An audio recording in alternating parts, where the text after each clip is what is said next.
grown and changed and morphed into sort of a wider, more varied stakeholder group. You're welcome to go forward, Allison. So we initially started this group, we called it Law Enforcement and Lunch a few years ago, and it came out of a sequential intercept mapping workshop we did, which was put on through SAMHSA. They have centers called the GAIN Center that really focus on criminal justice and mental health on the intersection of those. And they look at the intercepts of where folks that are typically cycling in and out of the mental health and criminal justice system, what the supports in the community are, what the programs are, where we have big gaps that we might be able to plug in some services or maybe already existing services to better meet the needs of those individuals that are, kind of going through that revolving door. You can go ahead. So the purpose of the sequential intercept mapping is the meaningful cross-system collaboration, and it's really effective to figure out how to do efficient services for folks with mental health issues that are in the criminal justice system and substance use as well. We know that there's a high percentage of individuals with mental health and substance use concerns that are incarcerated in our local and state jails. So the goals of that were to, again, like I said, further delivery of appropriate services for those folks, assisting in figuring out the gaps in services, that are in your community. So it's very tailored to what our community looked like. We did Warren and Washington counties, and to optimize our local resources to the best of our ability. Go ahead. After the sequential intercept mapping, the last day, it's a day and a half workshop. We had judges, probation, law enforcement, community-based organizations, really well attended. One of the issues I think with the sim is that it's very top down. So you get a great report, you get great feedback. It's a really good starting point, but it's also, it takes work to continue this. So like I said, this is how this group organized after we did the sequential intercept mapping, and some of the priorities for change that they help you develop that everyone votes on. At the end of the workshop, we're to enhance transitional success and reentry from jails. So we've done that. We have a program called ABLE. Some of you may be familiar with that. That is housed out of Baywood. Amanda Zeno is the reentry coordinator that helps folks transition from Warren and Washington County jails out into the community as they're leaving. The second one was to increase access to mental health providers and services. So we've seen that sort of organically take place with COVID as telehealth has, loosened some of their restrictions and become much more utilized by providers. The third is to enhance crisis law enforcement partnerships, which again sort of organically happened with the police reform and the racial disparities that we were seeing throughout the whole country. So and then with the police reform that needed to take place, that again gave us a great opportunity to insert some of these ideas and programs, which you'll hear about through LEMHRS, through Essex County, that we're looking to implement in our counties as well. The fourth was to enhance peer support across intercepts. We know that peer supports are a great way to get people engaged that maybe aren't doing well with traditional treatment and just aren't open to going to a brick and mortar building or just aren't there yet. So meeting people where they're at. The fifth was to increase evidence-based practice programming in jails, and we're seeing that again in Warren and Washington counties. Much more diverse programming is happening again now that some of the restrictions have lightened up and COVID is hopefully going to be a distant memory, maybe in the next year or two.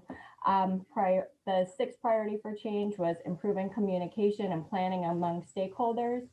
So that's the purpose of our coalition, is to really get people together and then create some of those work groups to determine where those gaps are. Increase housing options, which is always a need in our communities.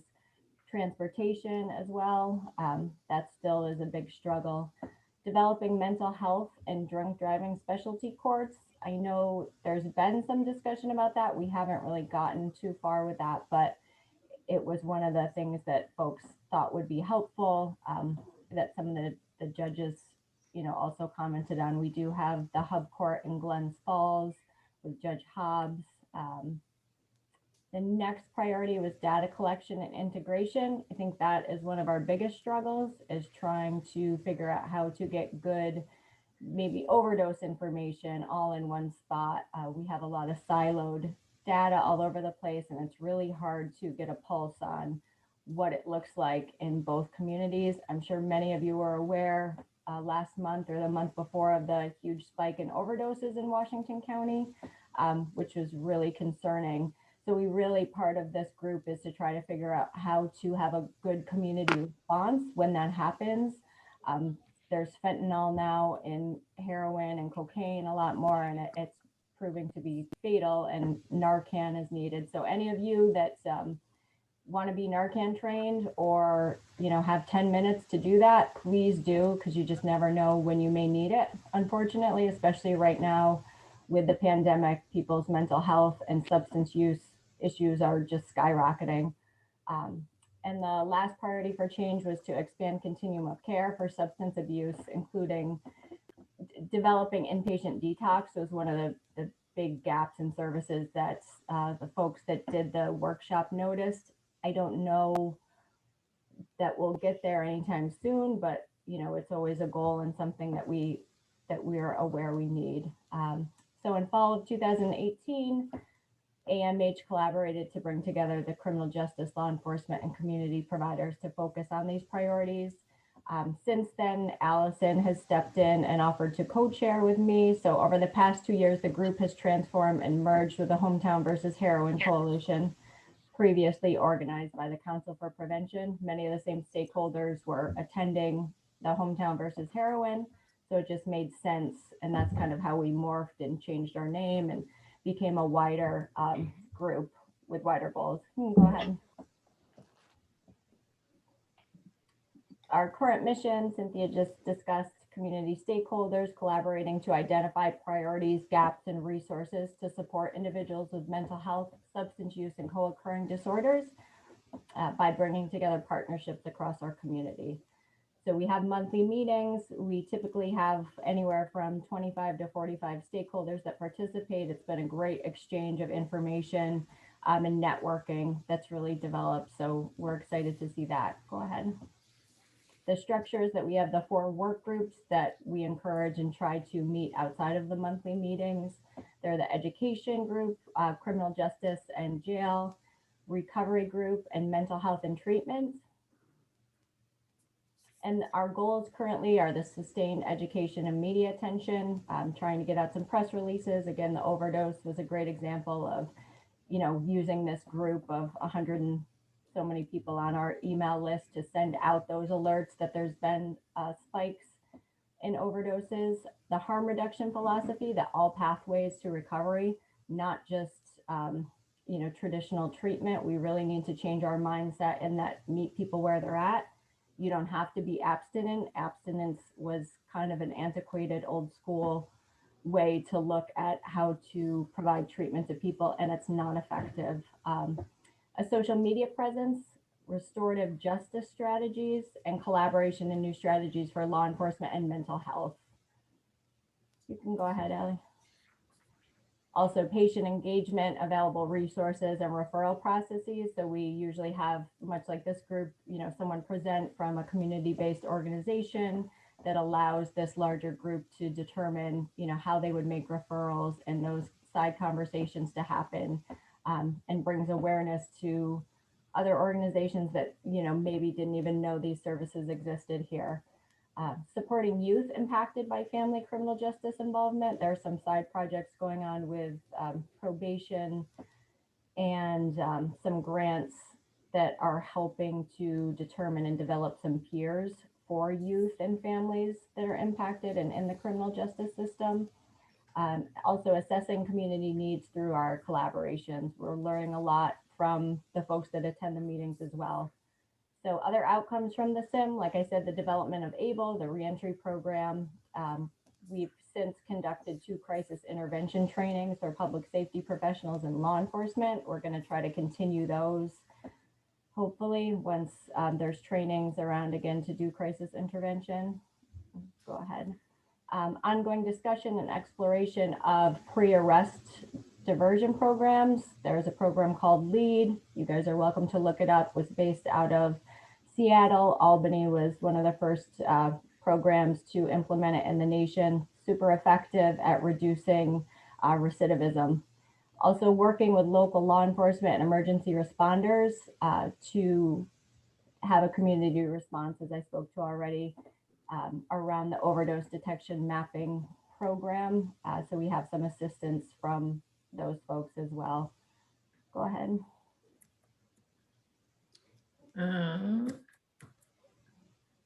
It just asked me to unmute and now I can't move the, I don't know if you. I can probably pull mine up just to take. No, I think she took away I'm my sorry. host I did that on accident. It was me. I'm sorry. I don't know if I'll have to take it off and put it back on, or let's see. Here, I can go through mine. I mean, you guys won't be able to see it, but I have the slides. I can just reshare it, I think. Okay, so your slides are up next, Allie, the role of healthcare and criminal justice. Let's see, I'm gonna have to start it here.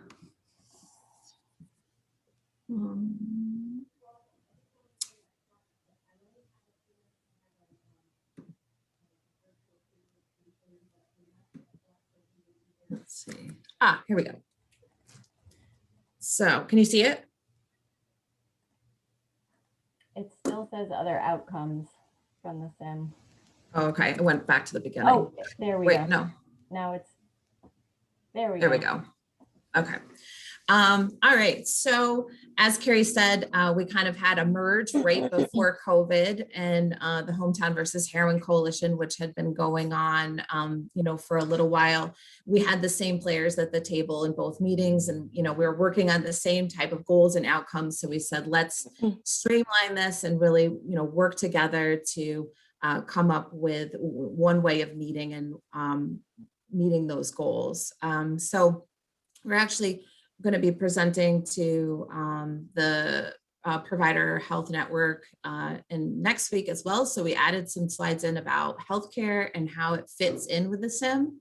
So healthcare, really anything to do with healthcare, mental health, substance use, it all fits into the SIM at all the intercepts. We know that incarceration has harmful effects on family, the person itself being in incarceration. And I'm sure you've heard many stories now of, COVID outbreaks in incarceration and what that can be looking like, as well as just other chronic illness that goes along with being in that environment, and the long-term health effects when someone is back out into the community, what those might look like. So, many individuals are coming back, into the community and really needing very high level supports and services and coordination. Part of the ABLE program is to get them connected to those services, including getting them on Medicaid and possibly into health home services, things like that, so that it is more streamlined and they're not having a huge gap between, coming back and not having healthcare. Work still needs to be done in institutions treating substance use disorder as a chronic medical illness, using evidence-based treatments. We are still, seeing programs and services that aren't going along with treating the person where they're at, making sure that they are having medical assisted treatment if they want it, if they need it, making sure if they are on it and then they're going into incarceration that they can still receive those things and they're not having a lapse or things like that. Making sure that individuals have a reentry plan with service coordination because of that high level of need for housing, education, getting back into the job workforce, all of those types of things.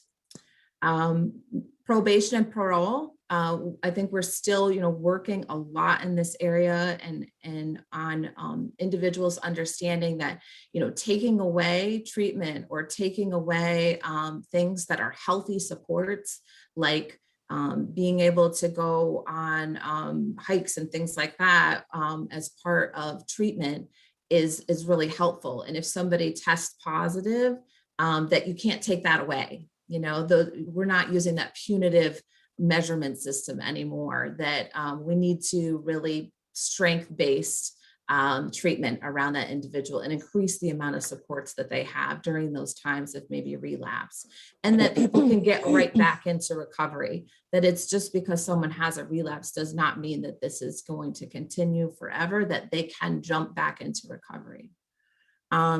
Diversion from institutions, you know, with the LEAD program, that is one of the major parts of LEAD, is diverting from, you know, an individual going into jail, because we know that, you know, they are going to cost more money, that they are going to, you know, have more possible trauma happen to them, especially if they are in the population of mental health or substance use disorders, that, you know, they need to be on the road to treatment and to starting to meet those other needs.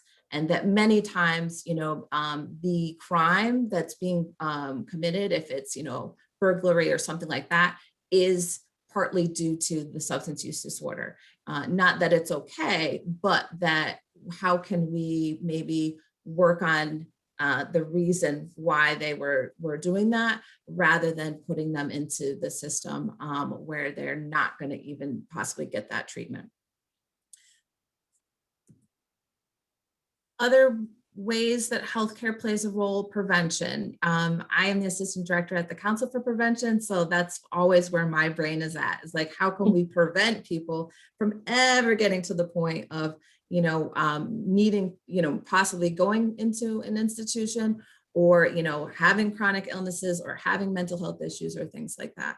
So that's where I kind of always go back to, and that really looks at universal assessment of youth and adults. One of the biggest ways to do that is an evidence-based program called SBIRT, Screening and Brief Intervention to Treatment, which I am a trainer for. It's an assessment that's done to assess if someone is using substances and at the level they are. And then from there, doing harm reduction. So how can you cut back? Or how can you, you're on all of these meds, which we know many of the individuals you work with are on many medications, and you're having 4 martinis every night.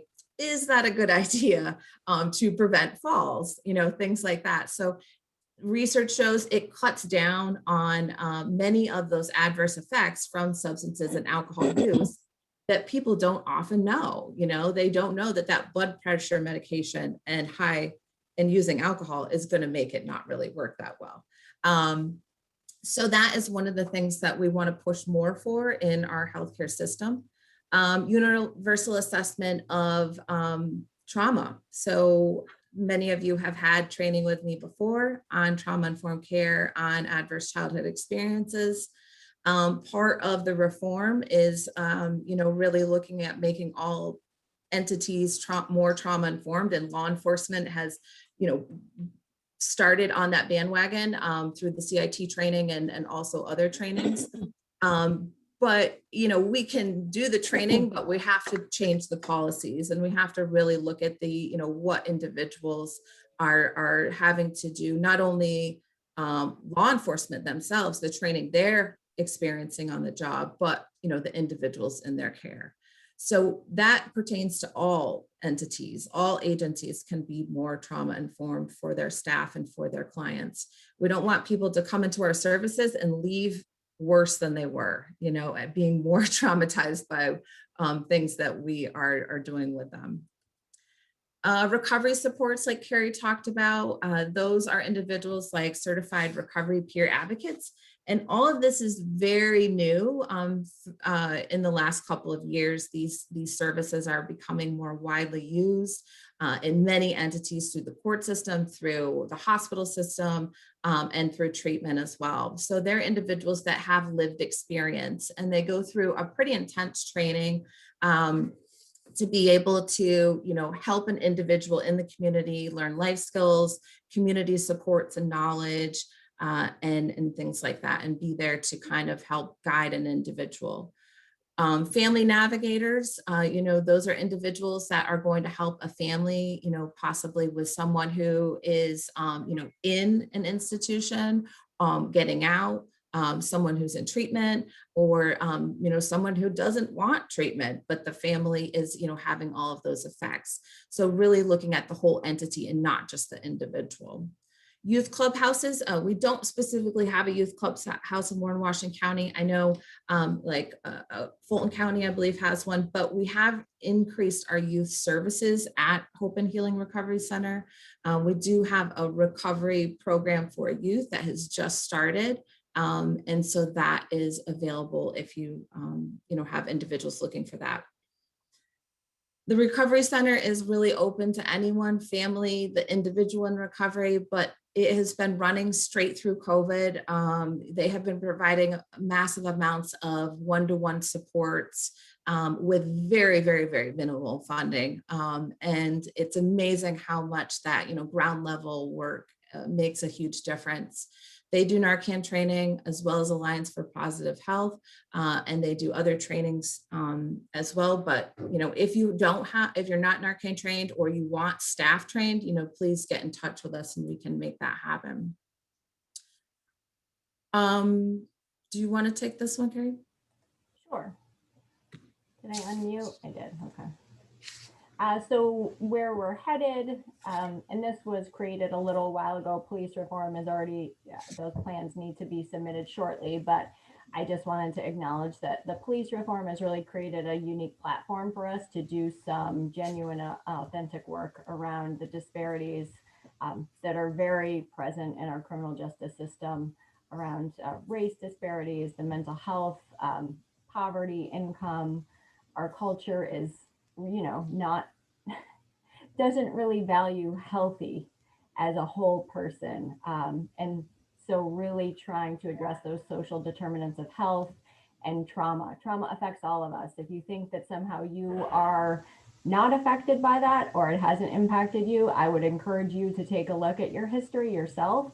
And to really break down the stigma of our old narrative of us versus them, right? Like we're the professionals, we're the experts. Those poor people are the ones that need treatment. Because if you look around right now at the percentages of like alcohol sales and the number of people that are drinking very heavily, somehow that's glorified, glamorized, huge amounts of money and lobbyists behind that.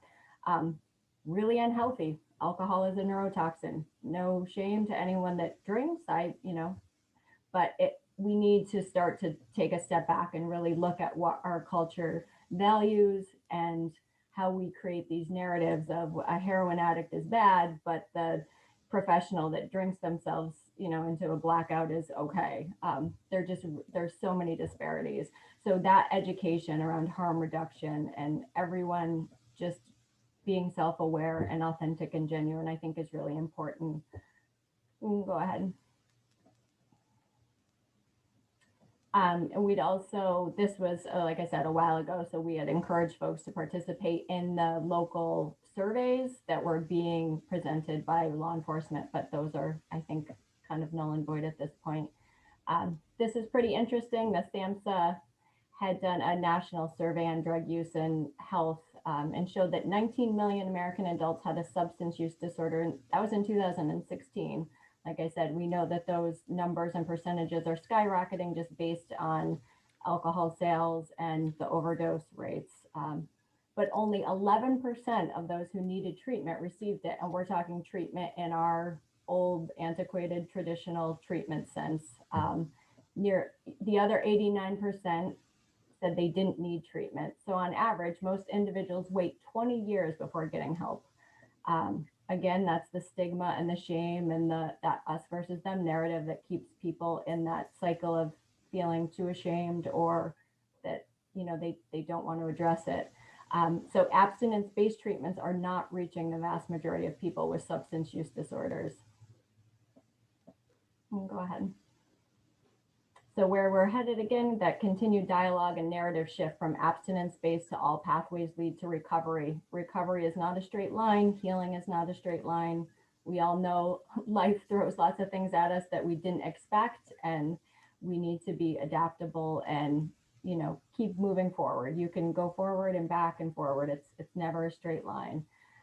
And I just found this quote about recovery, which I thought was much more encompassing than some of our older ideas. And it states that the essence of recovery is a lived experience of improved life quality and a sense of empowerment, that the principles of recovery focus on the central ideas of hope, choice, freedom, and aspiration that are experienced rather than diagnosed and occur in real life settings rather than in the rarefied atmosphere of clinical settings.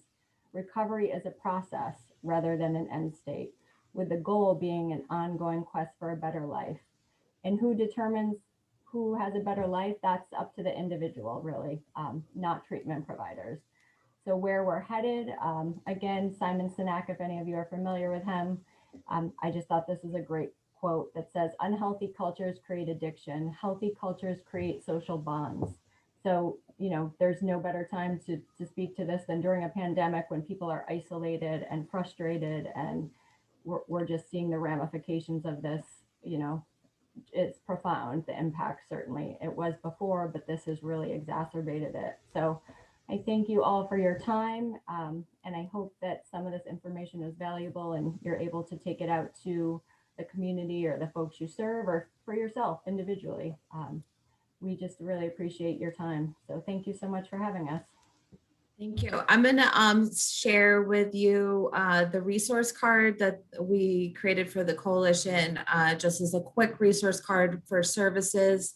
And I just wanted to say too that if anyone is looking for training for your staff, or you want to, get in touch with me, we do mental health first aid training. We do trauma training, we do suicide prevention training, we do addiction in the brain training, and we do almost all of them virtually right now. We can do that. So please let me know. I have done some things recently for the TBI and NHTD waiver programs, but if there's time, now is the time before everything kind of like opens back up more, I think.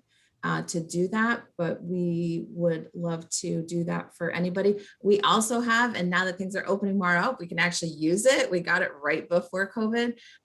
Some of you might have seen before from like medical inflatables. We have a giant mega brain that we teach people about addiction, mental health, trauma, brain injury, all of those things. And people actually walk through the brain. It's huge. It lights up. It does all these interactive things. But we would love to work with any agency on, if you have special days coming up that you're going to try to do community events in the summer or fall, or if, you wanted to plan something, we are open to that. But just let me know. Thank you all Thanks. so much. Wonderful. I'm just going to give a moment. Audrey Shaw said, thank you, Carrie and Allison. Great work. If anybody has any questions or comments for Allison and Carrie right now, we'll give a moment for that. And, just a reminder, there will be, information after that will be sent to all, as we usually do after a meeting with information, etc. About today's presenters. Okay, wonderful. Thank you, Allison and Carrie. That was awesome. Thank you very much. Thanks. And as I said, their contact information will go out to everyone. And if you use Member Planet, you can, just a reminder, there is a registry in Member Planet, a place you can go to find other members. And it's only for members, so it's not out, in the public. So thank you, Allison. Wonderful. Okay, next we have Shannon. She is from the Northern Rivers Mobile Crisis Unit. Good morning, Shannon. Thank you for joining us today. And I'm going to go ahead and give you the floor. Thank you. Good morning. Thank you for having us. I have a short presentation that I will share. And then I did send our flyers along, so you can distribute those as well. So you'll have our number and contact information. Kind of new to Zoom, so please let me know if you can't see the slides. Can everyone see them? Okay, I'm Yep, going we to can take see. that as, I Yep. take that as a yes. So we are Northern Rivers Mobile Crisis Services, and we serve children and adults in Albany. We only do children in Albany because they have their own adult mobile crisis team there. But we serve children and adults in Schenectady, Rensselaer, Saratoga, Warren, and Washington counties. And what we do is we offer support for children and families and adults who are experiencing emotional or behavioral crisis, and professionals who are working with these individuals. So it can be a counselor, a therapist, a school who calls on a client, a family member, or the client can call themselves as well. Our main goal is we want to work to prevent unnecessary hospitalizations and emergency room visits, especially now in this pandemic time. If we can prevent people from going to the hospital who don't need to be there, that is our goal. And we would speak to an individual or family on the phone or respond on site, depending on the nature of the crisis. And we can respond to homes, schools, community settings, stores. We've been everywhere. So we can really respond wherever the individual is in the time of crisis.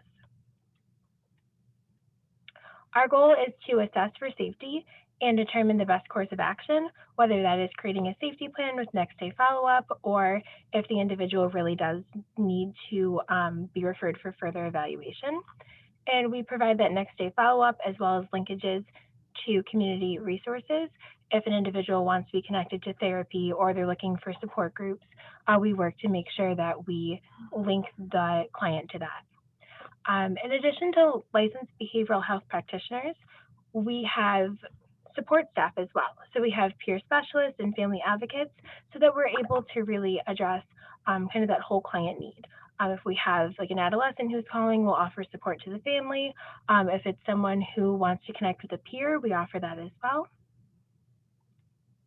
And mobile crisis right now, we are open from 7 a.m. to 11 p.m. Monday through Friday. And on the weekends, we are open 11 to 7.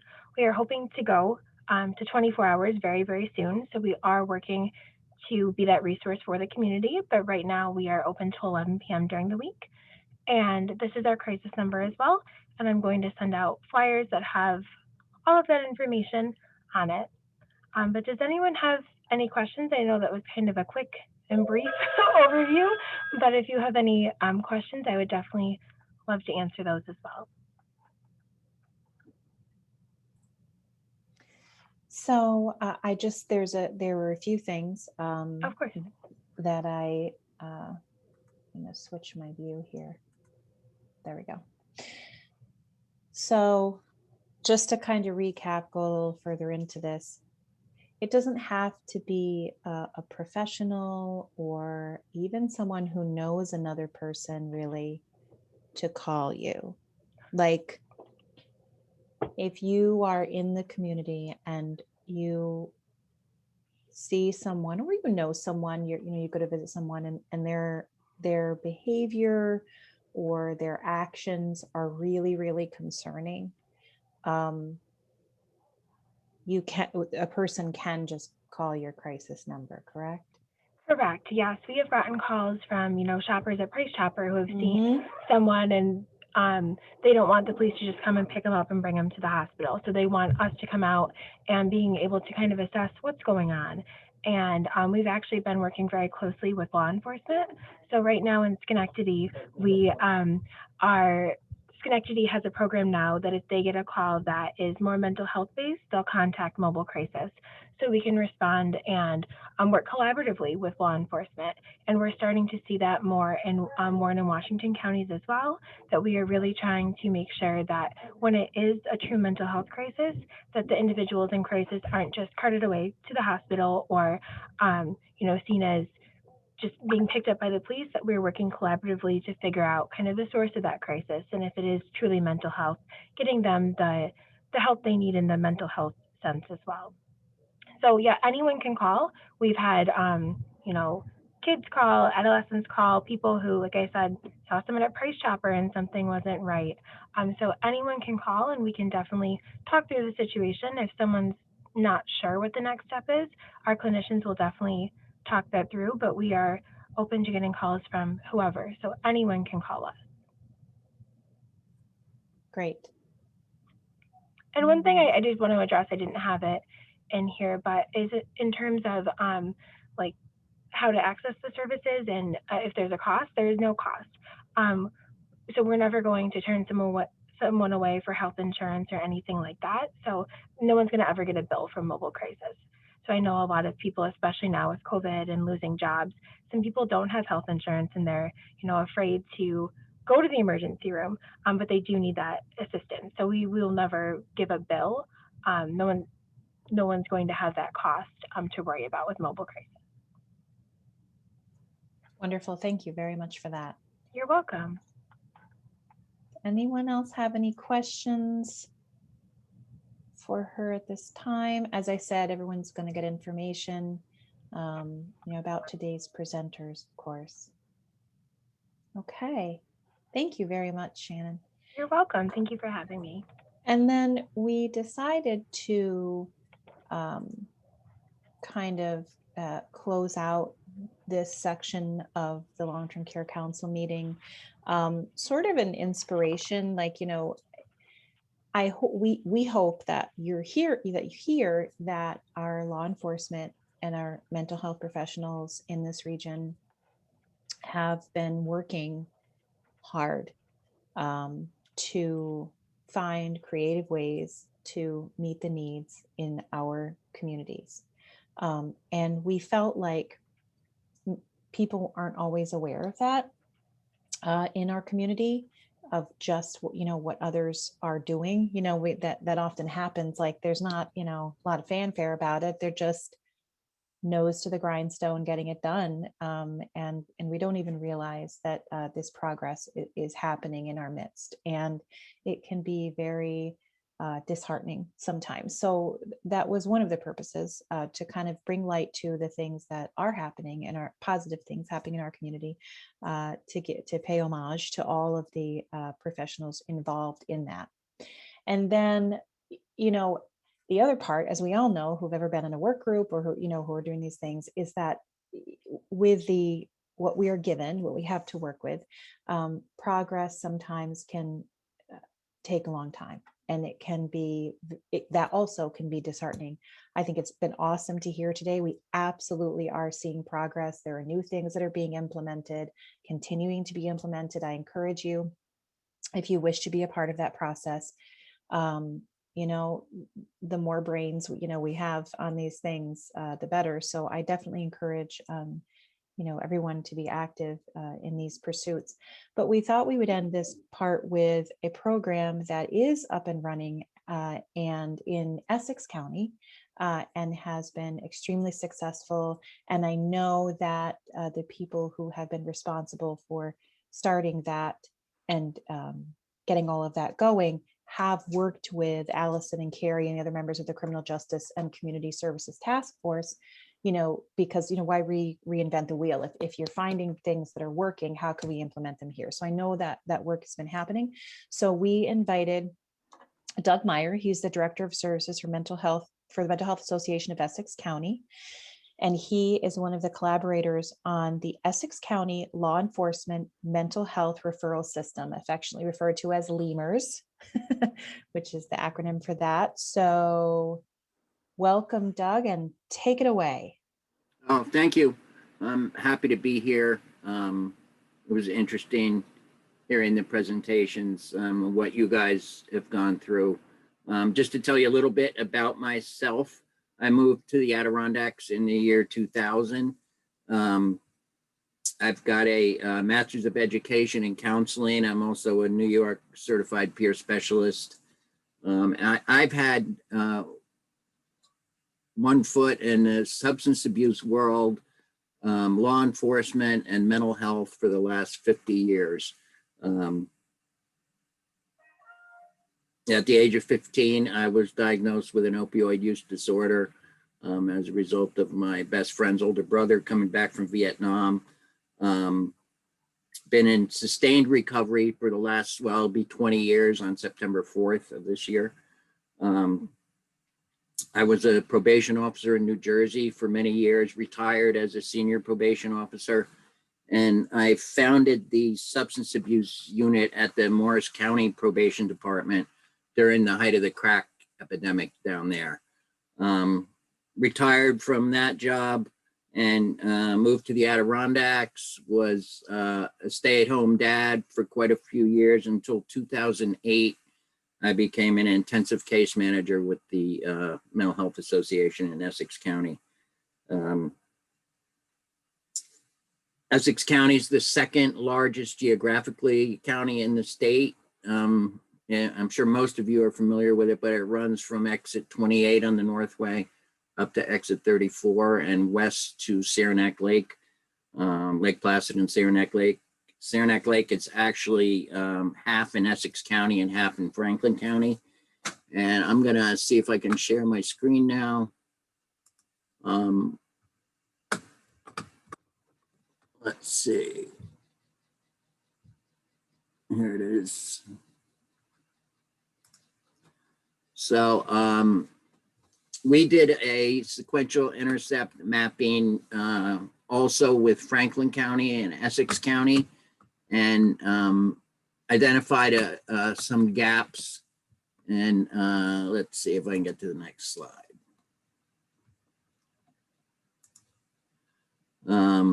Population is less than 37,000 people in Essex County. There's 7 stoplights in the entire county.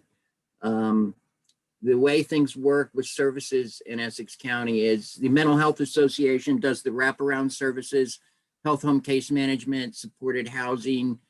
We have some day programs, and the Essex County Mental Health Clinic does the therapy and the medication. So the two agencies work closely together, and the law enforcement mental health system is a collaboration between the two agencies. We also collaborate with St. Joseph's Addiction Treatment Center on some referrals for referrals that involve substance abuse. So all of the law enforcement agencies in the county participate in the program. The Essex County Sheriff's Department, the New York State Police, Troop B.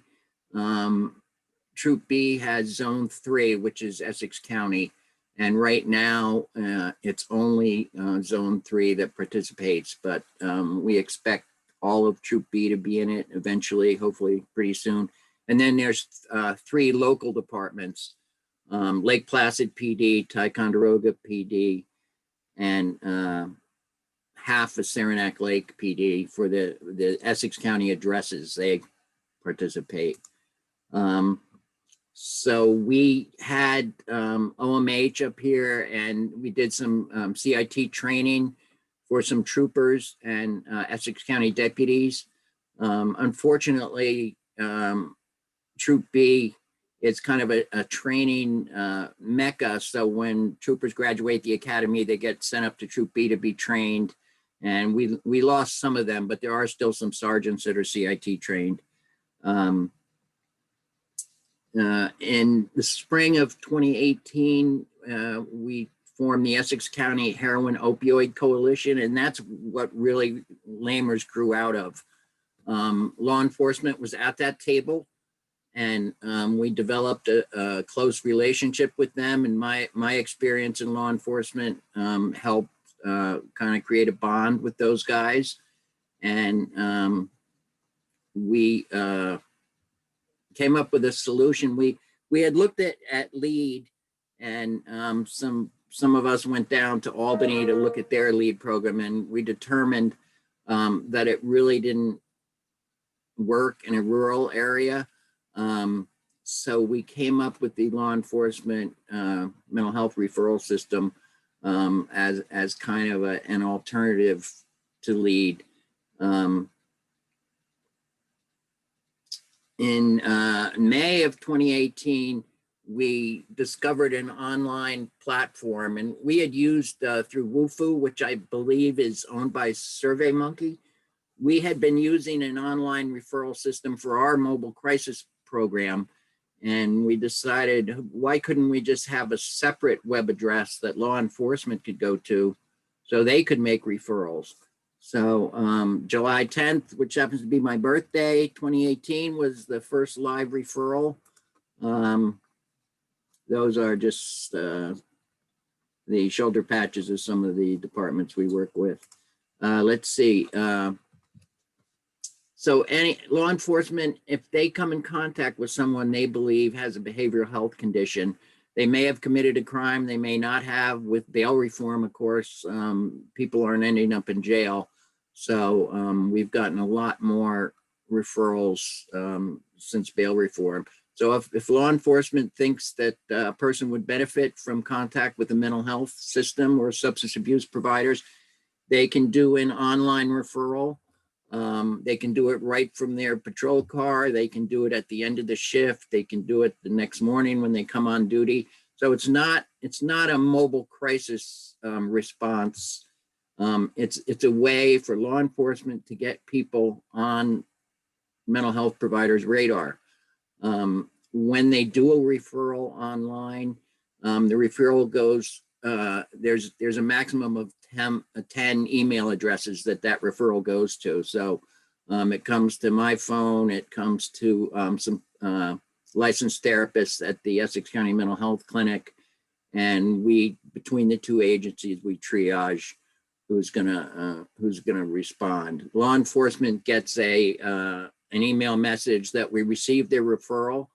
And the beauty of the system is that law enforcement isn't constrained by HIPAA, but we are. So law enforcement can make a referral, but they never hear back from us what happened with that referral. And they understand that we can't give them that kind of information unless in some cases the referral subject will agree to it, but it's a one-way system. So it's very easy to train law enforcement. It's, most law enforcement officers have a pretty good idea of if someone has a behavioral health condition. They're all given a business card with the web address on it, and that's all they need to make a referral. We do encourage them to make multiple referrals on people. So if they're at somebody's house one day and they do a referral and they're back there the next day, we encourage them to continue to make referrals because that's part of our triage process, and we can get resources. And when in doubt, please go ahead and make the referral. The referral form had to be kept to one page. If it's more than one page, it's not going to get filled out. It's got to be brief. So this is the basic information that goes on a referral form. The date, the person, the subject's name, phone address, the name of the law enforcement officer, their email address, so we can email them back that we got it email. What prompted the welfare check or 941 call. And that's one of the key points here is that anytime there's a 941 transport to the hospital, we ask that they do a referral, because we have discovered many people in the community that were never on our radar. And if someone's taken to the ER for an evaluation and discharged, nobody follows up on that. And with LEMHRS, we now have a chance to outreach those people. So it's really important that law enforcement do referrals on those hospital transports. And the last question, did the person agree to the referral? So the choices there on the online platform are yes, no, and maybe later. So if the person doesn't agree to the referral, when we outreach them, we will never disclose that law enforcement was a source of the referral. We'll always say a concerned community member. We don't want to create animosity between people and law enforcement. So some people do agree to the referral, many don't. So when we knock on their door, we don't give up law enforcement as being the source of the referral. Let's see. This presentation was made for an AHI presentation last September. So now, back then we had 193 referrals. We're up to 264 as of this morning. The gender breakdown is, it's pretty even, male and female, maybe mostly male. It is a juvenile. Juveniles can also be referred. When that happens, our MHA only serves adults. So when that happens, the Essex County Mental Health Clinic exclusively handles the juveniles. And this is a breakdown of the referrals. The New York State Police, back in September anyway, 109, Sheriff's Department 44, Ticonderoga PD, and the other small departments, 7. As I mentioned, it's a one-way referral system. The information doesn't flow back to law enforcement, doesn't require a lot of training. The referral form is self-explanatory. If they have internet, they can make a referral. Again, 941 transports have to be, we need to get referrals on them so they can be on our radar. And we get a lot of referrals on people that we never even knew existed.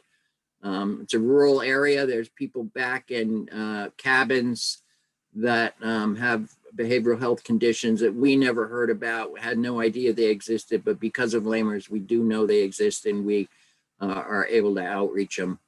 Let's see. Benefits of LEMHRS. Law enforcement's job isn't designed to be a referral system. They're not supposed to have to deal with this stuff. The mental health providers are supposed to have to deal with people. Often law enforcement is forced into the position of being social workers and being referral sources. Law enforcement used to have all kinds of brochures and resources that they could offer people. Now all they have to do is make a referral, and they don't have to worry about whether someone's going to follow up. The cost of the online referral system is $350 a year, the WFU platform. So it's pretty inexpensive. We're probably wondering what kind of success we have in outreaching people. About 30% of the people that we outreach end up engaged in services, which I think is pretty good. When we knock on people's doors, a lot of them, say, get the hell off my porch. I'm not interested, but some of them invite us in, and we're able to at least give them information on where they can get help. And some people actually will sign paperwork and engage in services. So, and it addresses homelessness to an extent, because when law enforcement runs across people that are more or less couch surfing, those are people that we want to engage and get in supported housing and other, get them hooked up with DSS. There's a lot of people that, would go to DSS housing, but they have no way to get to Elizabethtown, where the county seat is, to sign up. So before COVID happened, we were able to do that. We transport them and so forth. So there's some success stories that have happened. These names are fictitious, but this Susan was a lady who was living in a cabin back in the woods. A few years prior, she had a self-inflicted gunshot wound. This referral happened when she tried to drive her car off a bridge. We were able to outreach her and engage her. She got on an IM antipsychotic and was placed in an assisted living, and she's very happy there. I see her once in a while. She's got a boyfriend there. She hasn't been hospitalized since the incident with the driving the car off the bridge, and that's a real really good thing to see. She was quite ill, but we were able to engage her. And another one, Jonathan, was a substance abuse alcoholic guy, confrontations with the police, and we were able to engage him, and he went into detox, went into treatment, and he now lives in Illinois. He's out of the environment that facilitated his drinking, and from what I hear, he's doing pretty well. So, even DSRIP is kind of gone now, I guess. I guess there was going to be DSRIP 2, and there isn't anymore. But anyway, it reduces hospitalizations and ER transports, we estimate, by 20 to 25%. Every referral receives a phone follow-up, and we do continue to try to call people if we can't reach them. We triage referrals that are going to need someone to knock on the door. If a referral involves self-harm and or there's repeated referrals on someone, even if we can't reach them by phone, we try to go out and knock on their door. Just Monday, myself and a peer from St. Joe's went to check on a guy that we had had a referral on a few weeks ago, and we knocked on his door. We heard him kind of whimpering inside. We went in there. He was in severe alcohol withdrawal. He was shaking so much that he had not been able to put his oxygen, his supplemental oxygen on. He'd been obviously had a seizure. We were able to get his oxygen back on him, call 911. His O2 level was 72 when we got there. So that gentleman, we've had 3 referrals on him. That gentleman is now at a detox again. So, and we do keep checking on people. We, especially people that are receptive. We'll go back and check on them. A lot of people struggle with substance abuse. They don't always get it right away. And if you keep visiting them and following up, it can be really beneficial. Let me see. These are some stats from before. So our future goals, we would like it so that ERs could make referrals. It won't be a LEMHRS referral. It'll be a different website. And we'd also like local magistrates to be able to make referrals. And there's also, there's a lot of interest in the program. There's a federal grant that's pending. I think it's, that one grant was denied. I think there's another one being put in to expand it to all of Troop B, which would be nice. And there's some other, I think Glens Falls PD is looking at it, and some other counties are looking at it. There's only 3 places in the world where law enforcement can make a mental health referral. One of them is Essex County. There's a department in Ontario, Canada, and another police department in Scotland that has the capability to do that. So we're pretty proud of the solution that we came up with. And it's working well. It's a lot of work. It's a lot of work. We recently signed a contract with Fidelis to provide crisis intervention services. So some of this work we do is billable. It's we're hoping that we're gonna, right now our capability is not really 24/7. We're hoping that we're gonna be able to work at least till, right now it's pretty much during business hours. We're hoping that we're going to be able to work until about 10 o'clock at night on weekdays, and eventually have weekends also. And the county mental health clinic is working on a real mobile crisis referral. And as everyone knows, there's a big push to put social workers at the scenes with law enforcement.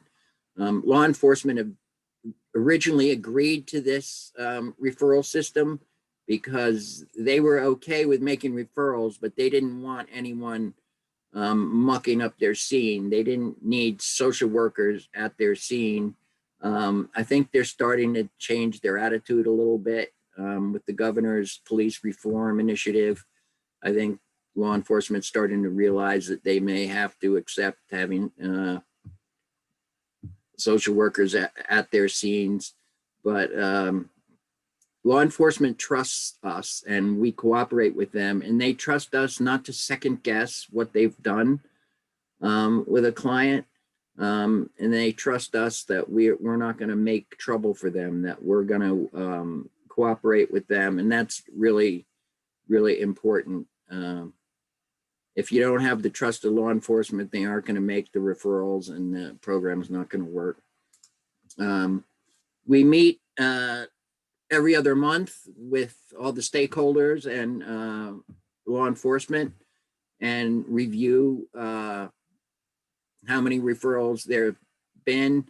We try to give a little reward, but good work to the officers that are making a lot of referrals. And occasionally law enforcement has to remind officers that, hey, you haven't done a referral in so many months, what's going on? So they do, the state police especially really push the troopers to be making referrals. So I'd be happy to answer any questions. It's been a really good program. It's a little over 2.5 years. I got to give credit to the New York State Police. They had to run this by Albany, whether they could be doing this. And the troop commander at the time, John Tibbetts, really pushed Albany, said, come on, let us do this. And Albany said, okay, you could try it. And now they've seen that it's working. So I think the state police headquarters is going to be agreeable to trying this in other places. And all our local departments are very cooperative. And these are some of the people that have helped us with the program. And we're really excited about it. It works very well. It gives me a chance to get out of the office and I haven't done face-to-face work and been out on the road with people in 4 or 5 years. So this has given me a chance to get out from behind my desk and knock on some people's doors. And I really like doing that. So I'd be happy to answer any questions you might have. So thank you, Doug. I just wanted to go back and look at the chat box. So first there's from Carrie saying wanting to thank Doug and Terry for all their support and resources. Glens Falls PD, Hudson Falls PD, Warren County Sheriff's Department are all very interested in LEMHRS. Our office is working on this, so we are very grateful. So that is one of the reasons, let me turn my video back on. That is one of the reasons that we invited you here today, was because, you know, our area has been collaborating, you know, on this unique way of handling these things. So then Audrey, and I wanted to, Shannon says, this is wonderful. Looking forward to this program, hopefully starting in more Washington counties, which yes, that is the goal. And Audrey, Sean, so I just kind of wanted to clarify a little bit on this. Why are there only 3 places in the world that can make referrals to mental health? So I just wanted to kind of clarify a little bit of that with you, Doug. Specifically, what your program has done is created the ability for law enforcement, boots on the ground, the men and women in the thick of it, to make a direct referral without just putting the name on a registry or you know, whatever, a direct referral. They don't have to make a phone call to an agency or anything like that. They can clear a scene and sit in their car for a minute and type some stuff in and hit send, and it comes to us. So, which is pretty cool. And then they're going to get a response back, because I'm sure that has to be difficult for law enforcement, who, again, I know in the nursing field, we refer to someone as a frequent flyer, someone who comes back a lot for the same issue, whether it be just because, frankly, you know, for instance, I was a cardiac nurse way back in the day. There were people who just cardiac wise were unstable. And so you would see them a lot. They were end stage, et cetera. But that premise of a police officer or sheriff or state police officer who is seeing someone frequently that clearly struggles with mental health, but because of HIPAA and other things, may have felt in the past like, I don't even, like, what's happening here, that each time they're having that issue, they can alert you again, direct, boom, one to the next. This is happening. And then they're getting a response that, yes, we hear you. Is that? Yeah, pretty- yeah, they get an email back that says we received your referral. And there's, we've had a lot of feedback from them, like, oh, we haven't heard from so-and-so, and we can't tell them what's going on, but they can figure out that so-and-so is in treatment now, and that's why Yeah. they haven't. They haven't had to go, right, Yeah. exactly. Kind of, it helps from what I'm seeing from the outside. I love that part where you're saying, that I feel like for too long, we have used law enforcement for things that really isn't what they were meant for, but they'd all kind of float into this one bucket. Boop, here you go. We're just going to give it to law enforcement. And so really putting them and our community member in a place where it's really not their role. Neither is it fair, honestly, to ask of either side. And the rate of success is much lower for those reasons. It's just not set up for success. So This is a baby step in my mind. yep, sure. On a continuum where I don't want people going to the ER to be evaluated in handcuffs. In Essex County, when there's a 941, they get transported by the state police to the rest area in Peru, where they have to wait sometimes quite a while to get for a zone 1 trooper to be free to come and meet the zone 3 trooper, put them in another car, take them to the ER in Plattsburgh. So this is a little tiny increment on the way to people not being transported in police cars, and Sure. a way of having a relationship with law enforcement. And so there's a lot of work to do, but it is a helpful program. Yeah, agreed. Yeah, no, I think that, is one of the things we were hoping for everyone today, is that there is a lot of work still to be done, absolutely. But I think it also does kind of help with our morale, that to really recognize that there has been work that's been done and it's been successful.